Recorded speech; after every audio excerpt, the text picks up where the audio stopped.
Oikein hyvää perjantai-huomenta kaikille ja tervetuloa alisuoriutumisen webinaariin.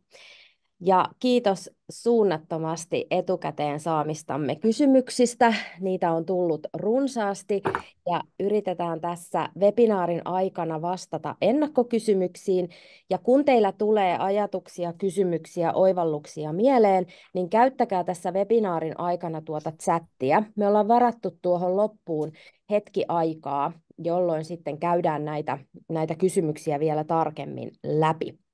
Somejakoja pääsette tekemään Novetos, johtaminen, alisuoriutuminen hashtagillä. Ja sitten laitettiin tähän etusivulle myös aiheeseen liittyvää muuta materiaalia. Eli ollaan Eevan kanssa rakennettu Miten puuttua alisuoriutumiseen opas, jonka pääsette lataamaan meidän sivuilta. Ja sitten myös blogikirjoitus työyhteisön alisuoriutumisesta, joka puhututti ennakkokysymyksissä myös paljon, niin siitä löytyy meidän sivulta myös lisämateriaalia. Ja keitä täällä tänään on teidän kanssa webinaaria pitämässä? Mun nimi on Hanna Kölhi, Novetoksessa valmentajana, coachina, fasilitaattorina ja mun kanssa meiltä tätä webinaaria luotsaa Eeva. Joo, huomenta kaikille. Eli mä oon Eeva Pitkänen ja Novetoksesta tosiaan myös valmentajana, coachina, työnohjaajana. Paljon teen työyhteisöjen kanssa myös ja esihenkilöiden kanssa valmennusta. Novetoksesta ehkä muutama sana vielä. Novetos me ollaan oltu semmoinen reilu 27 vuotta jo, kehitetään johtamista, esihenkilötyö, työyhteisöjä. Ja meille on hirveän tärkeää ihmisnäkökulma, mikä tulee näkymään myös tässä webinaarissa, että meidän tarkoitus on niin kuin vahvistaa ihmisiä, vahvistaa työyhteisöjä ja miten me saadaan ihmiset niin kuin toimimaan hyvin työyhteisössä. Että me uskotaan niin vahvasti, että se tehokkuus ja inhimillisyys, että ne pitää niin kuin yhdistää, että se on kestävä tie.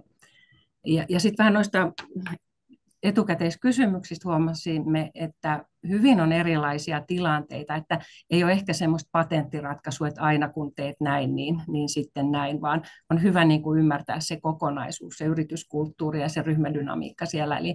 Eli meidän ratkaisut niin kuin, pyritään sitten räätälöimään, että ei ole semmoisia ihan valmiita malleja, mutta tietysti hyvin paljon samaa asioissa on eri organisaatioissa. Ja hirveän paljon tehdään yhteistyötä asiakkaiden kanssa, että pyritään siihen tosiaan, että sitten asiantuntemus jää sinne organisaatioon, ettei tarvitse tulla sit ulkopuolista aina paikalle, kun jotain tapahtuu. Ja sittenhän meillä on täällä vieraana meidän ihana viisas Kristiina Aaltonen. Joo, oikein hyvä. Itsekin. Joo, oikein hyvää huomenta kaikille. Tosi kiva tulla tälle. Tosi tärkeä aihe ja huomasin, että teillä oli niin paljon ilmoittautuneitakin, että on selkeästi ajankohtainen aihe. Mä kerron omasta kokemuksestani tästä vuosikymmeniä aikaa. Mulla on taustana, että on ollut ihan myyjänä, asiantuntijana, liiketoiminnan vetäjänä, myyntiryhmän vetäjänä, yrittäjänä, sitten melkein 15 vuotta coachina, työyhteisövalmentajana ja nyt viimeiset vuodet on sitten ollut HR-johtajana, eli Chief People Officer Loihteessa, ja Loihde on pörssiyhtiö. Meitä on semmoinen noin 900 ja mulla on semmoinen 10 hengen HR-tiimi. Niin oikeastaan tästä koko matkalta näitä omia näkemyksiä ja ajatuksia tuon, että ei pelkästään nykyisestä tehtävästä. Mahtavaa, kiitos Kristiina, kun ollaan saatu sut tähän webinaariin mukaan. Kun me puhutaan alisuoriutumisesta tänäänkin, niin aihe on valtavan ajankohtainen ja puhututtaa. Ja niin kuin Kristiina tuossa sanoi, että kertoo hyvin siitä, kuinka suuri joukko tähän webinaariin ilmoittautui. Myös mediassa alisuoriutuminen on puhututtanut. Tässä on muutama artikkeli nostettu Helsingin Sanomista liittyen pysäköinninvalvonnan alisuoriutumisteemaan. Tässä 24.4. käsiteltiin käsiteltiin aihetta yksilön näkökulmasta enemmän, ja sitten 6.5. tuli jo tämä työyhteisön näkökulma, ja tämä musta kiteyttää hyvin tämän alisuoriutumisen tematiikan, että joo, yksilön haaste, yksilön näkökulma, mutta myös siellä on se työyhteisön näkökulma, ja siitä saattaa muodostua työyhteisön haaste myös. Katsotaan näitä kohta lisää. Ennen kuin lähdetään sen enempää tähän alustukseen ja päästetään Kristiinakin ääneen, niin me haluttaisiin kysyä teiltä. Tehdään tähän alkuun äänestys. Mikä estää sun mielestä alisuoriutumiseen puuttumisen? Sä voit valita useammankin vaihtoehdon. Onko se sitä, että pelätään, että se työntekijä irtisanoutuu, jää pahan mielen sairaslomalle, puuttuminen on haastavaa, se on ikävää, siitä tulee kurja fiilis. Onko siitä kyse, että ei ole tietoa, miten ottaa puheeksi? Miten mä todennan? Mä en osaa todentaa, mitä alisuoriutuminen on. Mulla ei ole aikaa. Tänä päivänä meillä on aika tiukat työnkuvat ajan suhteen. Tai sitten joku muu syy, niin kirjoita chattiin. Eli äänestetään ja saa valita useamman vaihtoehdon. Niin katsotaan, miten nämä lähtee tästä kertymään, niin hetki aikaa.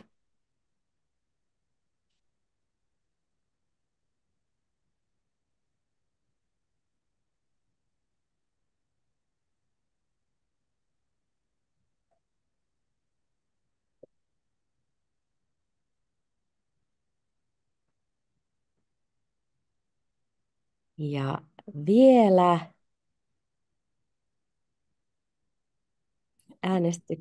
äänestyksiä hyvin tässä kertyy.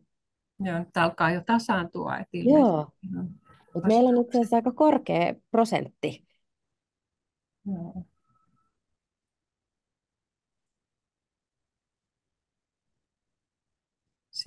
Siellä taitaa olla jo aika hyvin muu syy. Tämä oli 3%, niin siellä on chatissa, että ei tule tietoa, kun tiimi ei uskalla nostaa esihenkilölle. Ja sitten alisuoriutumista on katsottu läpi sormien niin pitkään, että jotenkin hankala enää monen vuoden jälkeen, ainakin jos on uusi esihenkilö. Että tällaisia tuli sitten tuolla muutama muu vastaus. Mutta tosiaan näyttää, että tuossa on aika tasoissa niin kuin nämä kaksi syytä, että se on haastavaa, ikävää ja vaikea todentaa. Mitä ajatuksia sulle, Kristiina, herää tästä tuloksesta? Joo, mä ihan pystyn allekirjoittamaan ton, että se on jo haastavaa, ikävää ja kyllähän se, kun ihminen niin mielellään kertoisi vaan hyviä uutisia toisille, että on ikävä ottaa niitä ikään kuin puheeksi, että useinhan käy mun mielestä niin, että tavallaan yritetään kertoa, mutta kääritään se niin silkkipaperiin se ikään kuin palaute, että ihminen itse ei ymmärrä, että tavallaan ettei tulisi nyt paha mieli, mutta se on niin kuin vähän semmoista epämukavaa, koska siinä varmasti just vähän niin kuin yhteen tuohon, että tavallaan pelätään samalla, että siitä tulee paha mieli, mutta joo, ei ole kiva kertoa tavallaan semmoista rakentavaa, vaikka todellisuudessahan kysymys on siitä, että jokainen meistähän haluaisi kertoa, että jos joku menee pieleen. Ehkä haastavaksi sen tekee tänä aikana tavallaan tässä tietotyössä se, että kun kaikki on niin abstraktia, että sä et voi todentaa, niin kuin, että jos olisit muurari niin sitten tuleeko jotain, onko joku mikki auki? Joo, mistähän se kiertää? Okay. Että tavallaan jos olisi niin kuin muurari, niin sä pystyt osoittamaan, että nyt tämä on niin kuin metri sivussa ja niin kuin näkyy, että tähän kylpyammeen muotoiseen pohjaan ei voi laittaa kattoa, mutta tavallaan tämmöinen abstrakti tietotyö, niin että miten siihen sen todentaa, on myöskin ehkä vähän niin kuin yhdistettynä tuohon. Joo. Joku häiriö oli vaan äsken, toivotaan, että ei toisi tuohon äskeiseen, että ei ollut mikään auki. Joo, ehkä vähän palataan vielä näihin sitten. näihin taustoihin. Tämä oli mielenkiintoinen kyllä tämä nähdä tulos. Kyllä. Juuri näin. No vähän tuohon, että puuttuminen on haastavaa, ikävää ja ehkä vaikeutta todentaa, niin miten sitten se moninainen, kun puhutaan alisuoriutumisesta, niin me puhutaan tosi moninaisesta ilmiöstä, niin mitkä on sellaisia merkkejä, millä me voidaan ajatella, että miten se alisuoriutuminen voi näkyä? No ihan ensimmäiseksi työntekijä suoriutuu vaatimattomasti suhteessa niihin omiin kykyihin ja suhteessa niihin omiin mahdollisuuksiin. Ihan käytännön tasolla, miten se voi näkyä, on se, että myöhästelee, on huolimaton, tulee niin kuin tämmöistä huolimattomuutta, määräaikoja venytetään tai ei pysytä niissä määräajoissa, mitä on asetettu ja mihin on ehkä niin kuin luvattukin päästä. Voi olla, että siellä on tehtävien välttelyä, tehtävien siirtämistä tai niihin ei oikein saa tartuttua. Voi olla, että se näkyy asennemuutoksena, esimerkiksi, että negatiivisuus työtehtävää ja työtä kohtaan lisääntyy tai näkyy vahvasti. Ja sitten voi olla yksi merkki myös siitä, että se viestintä ja yhteistyö tiimin sisällä vähenee tai suhteessa esihenkilöön, suhteessa johtoon, niin se vähenee. Ja sitten voi olla myös merkkinä se, että tulee haasteita työyhteisökäyttäytymiseen. Eli voi olla, että se alisuoriutuminen tunnistuu sillä tavalla, että puututaan siihen työyhteisökäyttäytymiseen. Mitä Kristiina, mitä nämä moninaiset syyt niin sulle kirvottaa? Joo, kyllä mä ihan allekirjoitan kyllä, että tavallaan semmoiset pienetkin merkit niin kuin muuttuneessa käyttäytymisessä, että tavallaan semmoinen niin kuin, tavallaan semmoinen kutina mahan pohjassa ja intuitio, että nyt ei ole niin kuin, ihan kaikki niin kuin sillä lailla kunnossa tulee ihan varmasti, että vaikka ihminen tavallaan näennäisesti tekisi ja tulisi paikalle, mutta ihan varmasti semmoisena, että se laatu ikään kuin kärsii siinä, että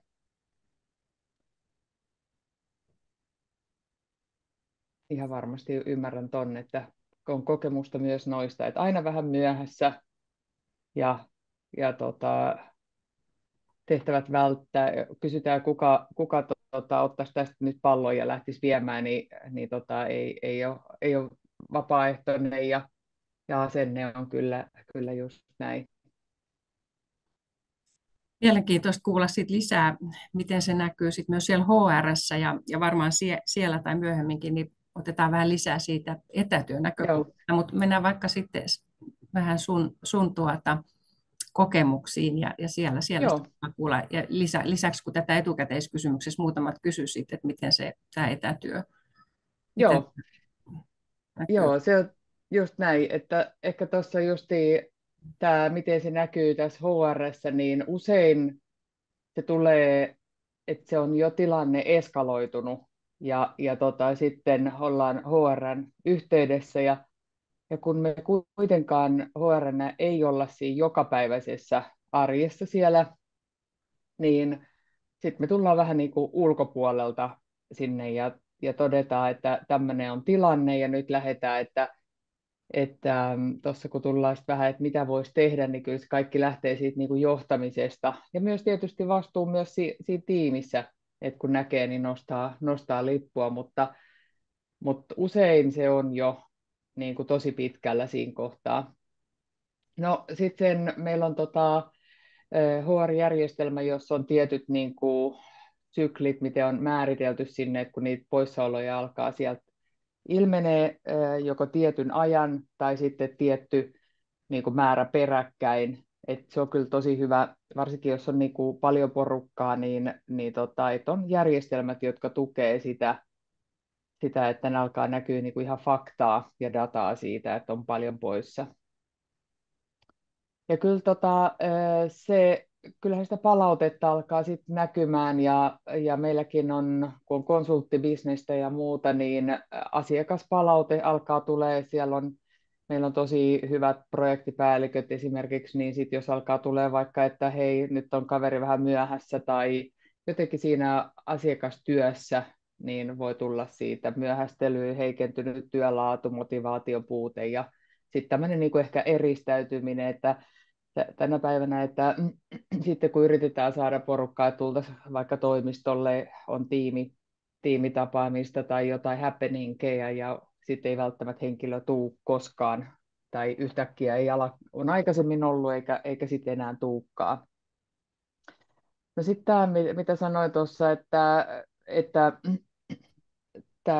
tämä tulkinta, me ollaan, niin voidaan olla helposti HR tulee sellainen, että kyllä mä oon mielestäni antanut palautetta, mutta henkilö ei itse ymmärtänyt sitä, että se on niin palaute tai joku huomautus, että halutaan ikään kuin kääriä se niin kivaksi, että no ihan tosi kiva, kun sä tulit tähän näin ja onhan toi vähän vaikea toi sun asiakas tai jotain muuta, mutta mutta sitten taas jotain näin, että sitten henkilö ei niin kuin välttämättä ymmärrä sitä. Se, mikä me ollaan tehty kyllä tosi selkeäksi tämmöinen huomautusvaroitusmenettely, että se on kaikille esihenkilöille. Totta kai kun on paljon esihenkilöitä, niin erilaisia tyylejä ja persoonia, jollekin se on niin kuin tosi luontevaa nostaa niin kuin rakentavasti asia esille. Ja usein itse sanon sitä, että miten sä haluaisit, että sulle nostettaisiin se esiin, että nyt ei homma niin kuin ihan mene niin kuin odotusten mukaisesti, niin kyllähän meistä jokainen haluaa hyvää johtamista, että sanotaan, että nyt Eeva, tässä on nyt vähän jonkun aikaa, mä oon katsonut, että sulla on tällaista ja tällaista, niin, koska silloin aina ihmisellä on niin kuin mahdollisuus korjata sitä toimintaa, ja lähtökohtaisesti ihmiset haluaa tehdä työnsä hyvin. Tämä prosessi on niinku kyllä tosi tärkeä ja sitten siihen liittyvät dokumentit ja järjestelmät, että se on niinku selkeä systeemi. Ja sitten se, että miten se voi näkyä, niin joku voi ottaa yhteyttä sieltä tiimistä HR ja sanoa, että vitsi, tähän ei ole nyt, tähän ei ole puututtu ja fiksut ihmiset haluaa tietysti, että siinä niinku tiimissä työ suoriutuu ja paljon tehdään tiimissä, niin sitten voi olla tällaisia kontakteja. Eli se on tosi tärkeää sen tiimin näkökulmasta sitten ottaa Kyllä, esille, että muut kärsii siitä sit paljon. muut kärsii ja kyllä sitten niinku myös se esihenkilö alisuoriutuu, jos ei hän puutu tähän asiaan. Meillä on tämmöinen henkilöstötyytyväisyystyökalu, jossa meille joka toinen viikko meillä kysytään pulssia, niin kuin tietyt kysymykset, niin me nähdään siellä sitten, sinne voi lisätä kommentteja, ja ne on joko anonyymejä tai sitten niin, että voi laittaa niin, että koko tiimi näkee ne kommentit, että siellä mutta sieltä niin kuin voi lähteä nousemaan, kun me katsotaan niitä tosi tarkkaan. Onko sellaista teille tullut esiin, kun täällä etukäteiskysymyksissä oli, että miten sit puuttua, jos se alisuoriutuja onkin se esihenkilö? Joo, no kyllä sitten joo, semmoisiakin voi tulla ja usein nehän tulee sitten HR:ään, kun ei välttämättä lähdetä menee sitten yksi yli, niin Niin. kyllä sitten se on ihan kyllä HR on sillä lailla oikea paikka, jos tuntuu, että ei sitten halua mennä siitä yli, mutta se riippuu varmaan minkälaiset niinku suhteet sinne seuraavaan, mutta se kuka siitä asiasta on vastuussa on tietenkin sen esihenkilön esihenkilö. Että Joo. joko olla suoraan esihenkilön sanoo, ikään kuin kertoo faktat, miten se asia näyttäytyy. Eihän me lähdetä niinku persoonaa arvostamaan tai arvioimaan, että toi on ihan huono ihminen tai jotain, vaan kysymys on siitä, että miten se työ näkyy. Että me ei voida tehdä näin tai me ei päästä tekemään, koska tähän ei puututa tähän ja tähän. Että se on niinku, puhutaan asiat asioina, eikä näin, mutta että tämmöisetkin voi tulla sitten, usein voi olla, että tulee HR tai molempiin. Että sitten täytyy vaan ottaa aika ripeästi asiakäsittelyyn ja käydä sitten sen esihenkilön kanssa. Tässä alisuoriutumisessa jotenkin itse, jos ajattelen HR-näkökulmasta asiaa, niin keskeiseen nousee myös rekrytointi, perehdytys ja koeaika, eli tämä Kyllä. työsuhteen alkuvaihe. Mitä vinkkejä sulla, Kristiina, olisi niin kuin näihin kolmeen, rekrytointiin, perehdytykseen ja koeaikaan, näin niin kuin alisuoriutumisen ennaltaehkäisyn näkökulmasta? Joo, no me yritetään, ei koskaanhan ei voida niin kuin sanoa, että tuli ihan kymppimätsi, että meillä on niin hyvät prosessit, kaikkeahan siinä voi tapahtua, mutta me on koetettu sillä tavalla parantaa tätä rekrytointia, että meillä on 3 haastattelua, jossa tietysti myös niitä tiimiläisiä on niin kuin mukana. No ei ihan joka business unit, melkein kaikissa on tämmöinen käytäntö. Ja sitten ne referenssien soittamiset on tietysti tärkeä. Ja tässä 3 haastattelun ajatuksessa on se, että pystytään kertoa mahdollisimman hyvin, että minkälainen se kulttuuri on, mihin ollaan niin kuin tulossa. Että ettei käy sit niin, että henkilö pettyy ja sitten hän alkaa alisuoriutua, koska ei tämä ollut yhtään, kun se oli niin vakuuttava ja innostava se tyyppi, mutta eihän tämä olekaan semmoinen, että ollaan niinku realistisia, että mihin kulttuuriin ollaan tulossa. Sitten meillä on tietysti referenssien soittamiset ja sitten me ollaan nyt ottamassa käyttöön tämmöinen kykytesti, persoonallisuustesti. Ja onko tämä matchi, että koitetaan mahdollisimman paljon, että eihän kaikki sovi meille, että ne sopii sitten johonkin muualle paremmin. Ja sitten se onboardaus, me on saatu nyt hyvää palautetta, mutta me on tehty tosi paljon töitä sen eteen, että meidän onboarding menisi mahdollisimman hyvin. Niin se on kyllä tosi tärkeää, että kaikki mahdolliset sellaiset kysymykset, mikä ihmisillä on tullut, niin me on koetettu parantaa sitä prosessia niin paljon, että siitä tulee mahdollisimman hyvä paketti. Se on tosi tärkeää, että pystytään kertoa, miten siihen työhön pääsee ja syvälle kiinni ja muuta. Niin.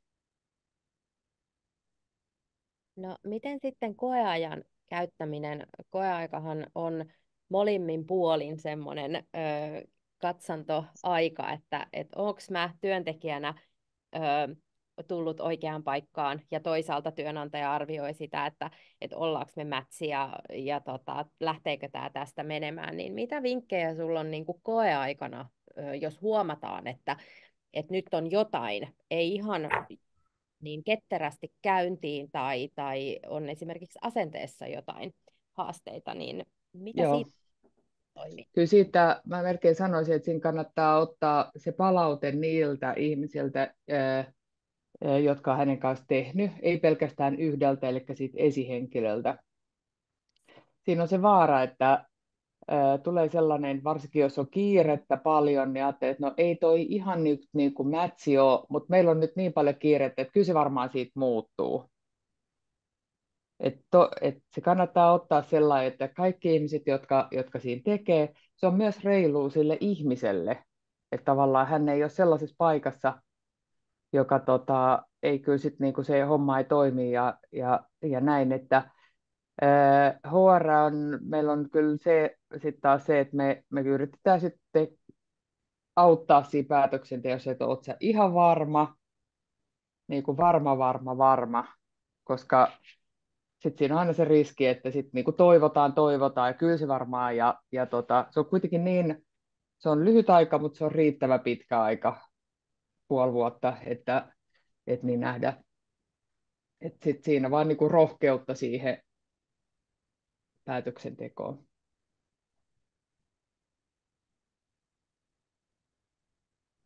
Joo.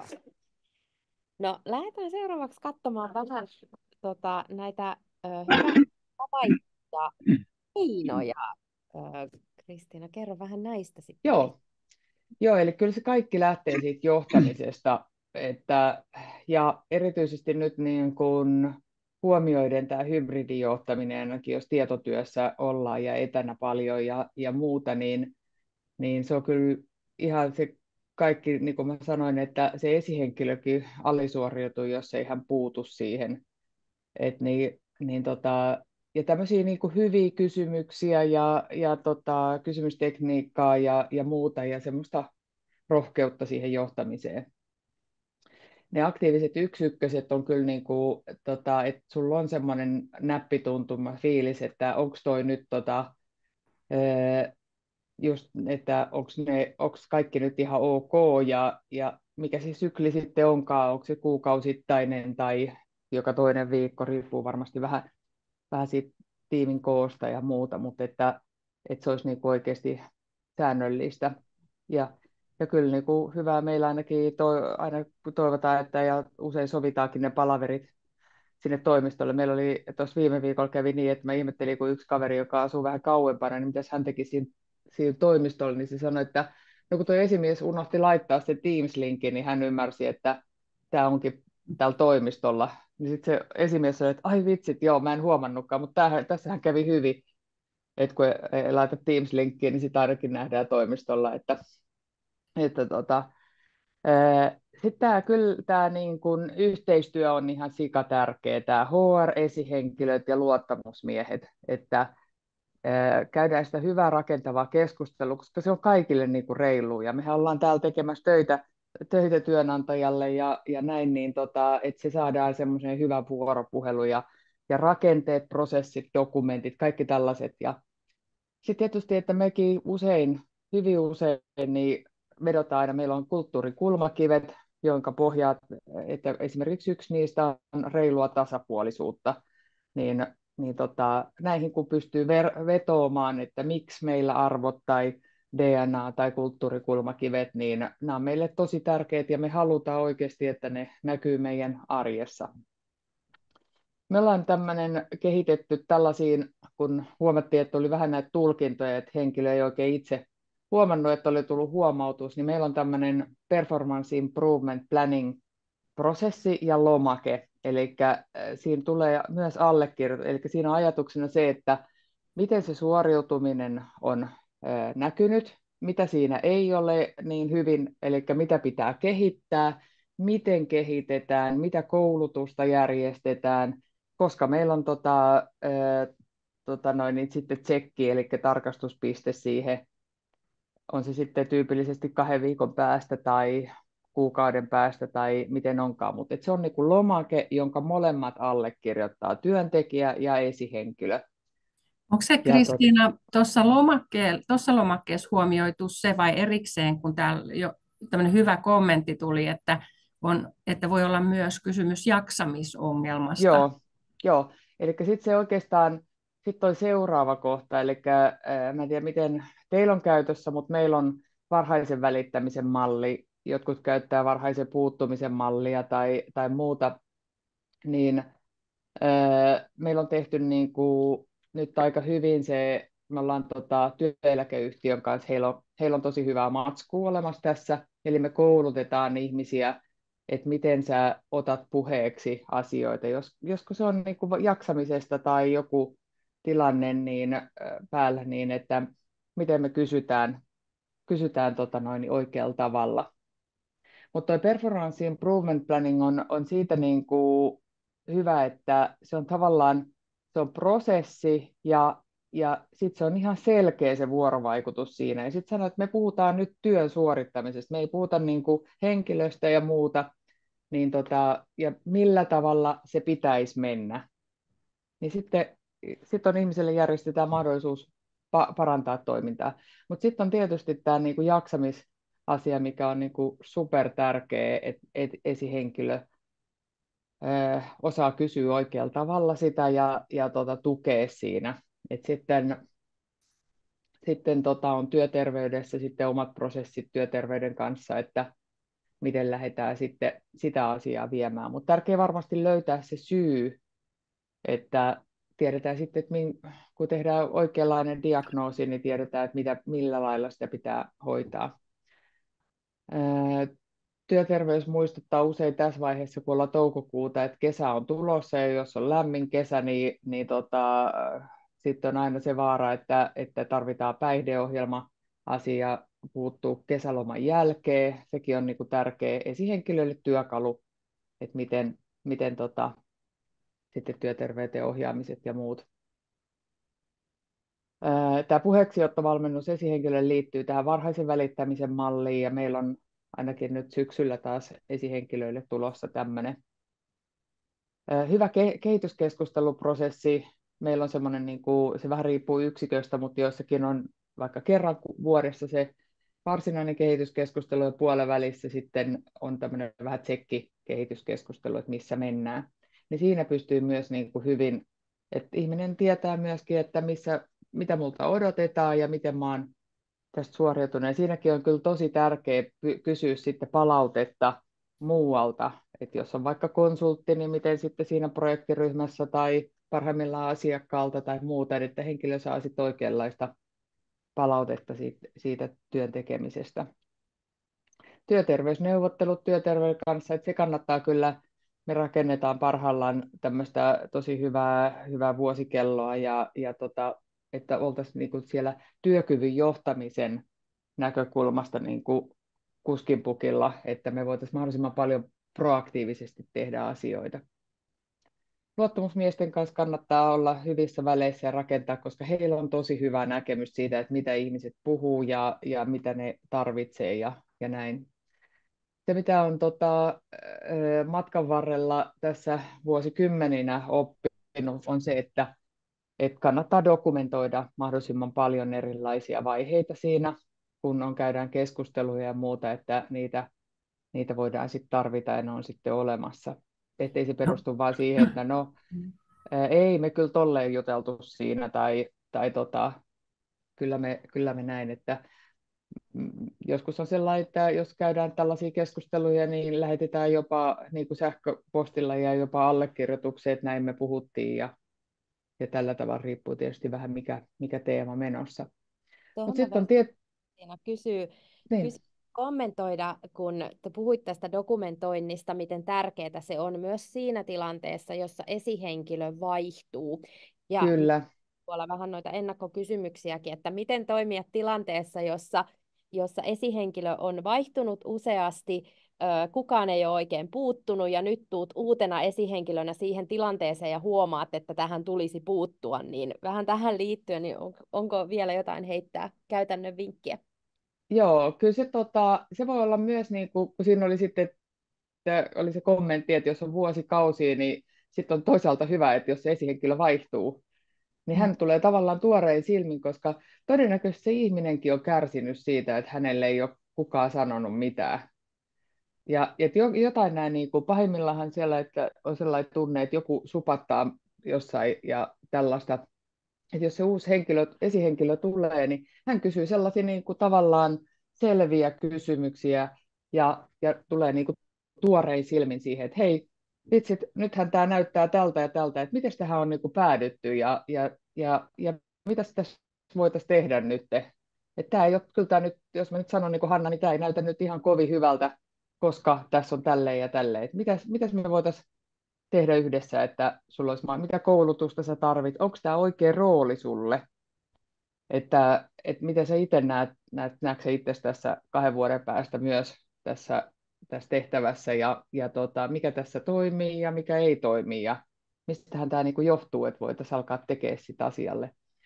Jolloin Silloin, jos sitten, siihen ei ole puututtu vuosiin, niin tämä voi olla sellainen tilanne, että se palaute voi olla aluksi tosi vaikea ottaa vastaan, että siinä voi olla just se että kärsivällisyys siinä, että joutuu tekemään pidempään sitä työtä, että saa sen kyllä, yhteyden tähän henkilöön, että sehän voi sen, jos on niin kuin saanut tavallaan luvan olla ja mennä eikä kukaan ole puuttunut, niin se voi tulla vähän yllätyksenä. Ja sitten hän sanoi, että se on sen uuden esihenkilön vika, eikä joo, ole minussa.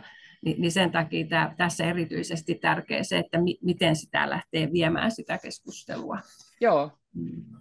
kyllä, että tavallaan niin kuin, se on siinä varmasti tärkeää, että sanoit, että hei, mä tuun nyt uutena esihenkilönä tähän ja nyt kun mä katson tätä tilannetta, on se sitten mikä laskutus tai läsnäolo tai mikä ikinä se onkaan, niin jotain faktaa, että musta tämä kyllä näyttää nyt silleen, että sä et ihan nyt ole niin kuin ihan täysillä tässä tekemässä, että onko mä oikeassa, että kuin musta tuntuu siltä, että susta olisi niin kuin enempääkin tekemään, että semmoinen niin kuin rakentava eteenpäin vievä ote, mutta semmoinen niin kuin rohkeasti myös nostaa asian niin kuin se on. Ja, ja näin. Jolloin sitten päästään tuohon, että meillä on kokemusta siitä, että no meillä on, mun täytyy sanoa, että mulla on ihan huipputiimi, että meillä on kokenutta porukkaa, joka sanoo, että mulla on sellainen tunne nyt tästä, niin kuin, että tämä ihminen ei ole kyllä ihan oikeassa roolissa. Että se on tosi paljon ollut nyt poissa ja sitten siitä kuuluu sitä ja tätä ja tota, niin mulla on sellainen tunne, että tämä ei nyt varmaan ihan sovellu tähän vaikka myyjäksi tai konsultin työ voi olla jollekin tosi stressaavaa, ja esihenkilökin on vähän sitä mieltä, että mitäs me tehdään, niin me on käytetty sitten urakoutsausta, eli Novetoksen kanssa tehdään yhteistyötä se, että mitä se maksaa muutaman tonnin, niin siinä on löydetty niin kuin tosi hyviä juttuja. Henkilö joko löytää talon sisällä uusia tehtäviä, tai sitten hän toteaa, että vitsit, maha on parhaimmillaan niin tässä ihan toisenlaisessa tota, tehtävässä, jolloin siinä on kyllä kaikki voittaa. Meillä on myös in-house coacheja, mutta joskus voi olla, että henkilö tavallaan kokee, että kun se on niin kuin meidän talon sisäinen, niin siinä ei ehkä se tuu sit sillä tavalla, että ajattelee, vaikka tietenkin on tai nämä vaitiolovelvollisuudet ja muuta, niin sitten voidaan vähän tilannekohtaisesti katsoa, että se on varmaan hyvä käyttää ulkopuolista. Että semmoinen niin katsoo tavallaan sitä tilannetta rohkeasti silmiin ja voi joskus olla aika hyvä. Sitten se tavallaan tilanne ei pitkity, vaan sille saadaan ratkaisu. Kyllä sitten on hyvä olla tämä alisuoriutumisen sparrailukumppani, esimerkiksi juristi, että mitä voidaan, jos ei talon sisällä ole työoikeuteen erikoistunutta lakimiestä, sitten, että mitkä on ne niin kuin keinot, miten mennään tästä eteenpäin.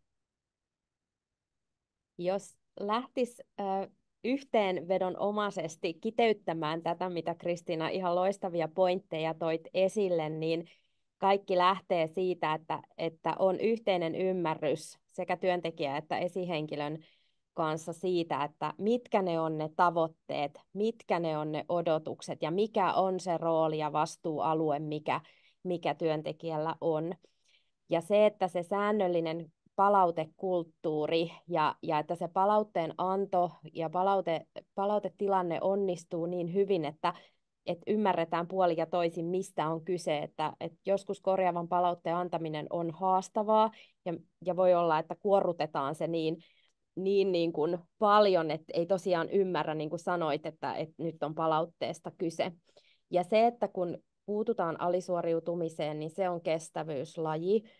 Tuki, mitä voidaan tarjota, tukea, koulutusta, coachingia ja muita tukimuotoja. Ja sitten se, mitä kuulin Kristiina sulta kanssa sen, että se on seurantaa. Hyvä, huolellinen dokumentointijärjestelmään ja se seuranta siitä. Ja sitten kärsivällisyyden korkeakoulussa ollaan tämän asian osalta, eli inhimillisesti jämäkkää puuttumista. Kyllä. Joo. No sitten meillä oli ennakkokysymyksissä myös kysymyksiä liittyen tiimin ja työyhteisön alisuoriutumiseen. Eli mitä siellä on sellaista, mitä pitää ottaa huomioon. Ja tähänkin, kun puhutaan alisuoriutumisesta tiimin työyhteisön näkökulmasta, syitä voi olla todella monia. Ja kaiken lähtökohtana on se, että pyritään selvittämään ja lähdetään selvittämään se syy. Ja tavoitteena siinä selvityksessä on se, että autetaan, tuetaan, mahdollistetaan se onnistuminen ja se suorituksen korjaaminen. Ja kun työyhteisössä, tiimissä ilmenee alisuoriutumista, niin saattaa olla kyse heikosta organisaatiokulttuurista, siitä, että luottamusta ei ole tai se on vähäistä, psykologisen turvallisuuden taso on matala ja reflektointikyky tai reflektointi yleensäkin puuttuu. Siiloutumista kuulen tänä päivänä organisaatioiden kanssa keskustellessa niin jonkin verran olevan ja että se on lisääntynyt tässä pandemian jälkeisessä ajassa. Se saattaa olla myös yksi syy siihen, että tiimin suoriutuminen tai työyhteisön suoriutuminen näyttää alisuoriutumiselta. No rooliepäselvyydet ihan samalla tavalla niin kuin yksilön alisuoriutumisessa, niin myös tiimin alisuoriutumisessa. Ja nimenomaan ne rajapinnat, missä meidän roolit kohtaa, jos siellä on epäselvyyttä, kuka ottaa koppia tai ettei tehdä tuplatyötä, niin ne on hyvä käydä myös läpi. Ja sitten puutteet myös tunneilmaston johtamisessa. Mitä Kristiina, mitä sulla tulee näistä Joo. mieleen? Mä lisäisin vielä yhden tähän, eli epäselvät tavoitteet. Joo, hyvä. Et, sekin on tavallaan, voi olla, että jossain niin kuin organisaation korkealla tasolla on selvää, mitä me niin kuin tavoitellaan, mutta sitten se ei valu sinne niin kuin tiimille, että mitäs tältä nyt ryhmältä, jolloin sitten voitaisiin niinku seuraa sitä ja miettiä keinoja. Että sitten vaan niinku tavallaan puuhastellaan eteenpäin ja se näyttäytyy alisuoriutumisena, mutta henkilöt ei tiedä, että mitä me ollaan tässä yhdessä tekemässä. Meillä on yhdessä yksikössä ihan loistavat käytäntöt. Siellä on niin, että kun tavoitteet on selvät, niin siellä on tämmöinen ryhmäkeskustelu ennen kuin lähdetään niinku yksilökehityskeskusteluihin. Et siellä käydään se koko tiimi keskustelee, että hei, meillä on nyt tänä vuonna pitää tehdä näin, ja millä me se tehdään, miten me seurataan, ja sitten se valuu sinne yksilötasolle. Et se on musta vielä semmoinen, että odotukset, mitä tehdään. Niin. Mutta muuten kyllä joo, että kyllähän se organisaatiokulttuuri tavallaan näkyy kyllä tosi nopeasti, että millainen ryhti täällä on. Että onko esimerkiksi, jos sulla on tämän organisaation kanssa palaveri, niin ollaanko siellä minuuttia ennen vai 2 minuuttia yli? Että onko se vähän laiska jollain tavalla se kaiken tekeminen. Ja siiloutuminen ja sitten rooliepäselvyydet, että mitä tässä nyt odotetaan ja kuka tekee mitäkin. Joo. No sitten katson tuota kelloa, joka lähestyy vääjäämättä 8:15, niin Eeva, miten vedetään tämä antoisa keskustelu yhteen? Kyllä se tärkeimpiä on se, että siihen puuttuminen on niin kuin mahdollisimman varhaisessa vaiheessa, niin silloin se on paljon helpompaa. Eli jos sä mietit, että pitäisikö tähän puuttua, niin ei tarvitse miettiä, vaan puutu heti, mutta mieti, miten puutut. Että silloin, kun se on niin kuin varhaisessa vaiheessa, niin sitä voi niin kuin ihmetellä, tai siis tällainen niin kuin valmentava ote on tässä musta todella hyvä, että ensin katsotaan, että hei, missä mennään, miten sulla menee. Tässä tuli etukäteiskysymyksissä moni, että miten motivoida, niin kyllä tämmöinen valmentava otteen lähdetään katsoa sitä motivaatiota ja sitä kautta ollaan positiivisesti niin kuin etukenossa ja ollaan kiinnostuttu ihmisistä. Ja sitten niin kuin nämä yhdistyy sitten siihen valmentavaan otteeseen, mitä on tullut esiin, että se tavoitehan pitää olla selkeä ja sitten pitää olla ne askeleet, että heti niin kuin asia puheeksi ja sekä yksilötasolla että ryhmätasolla. Ja näitä oli paljon kysymyksiä etukäteen tullut. Miten sä, Hanna, jatkaisit?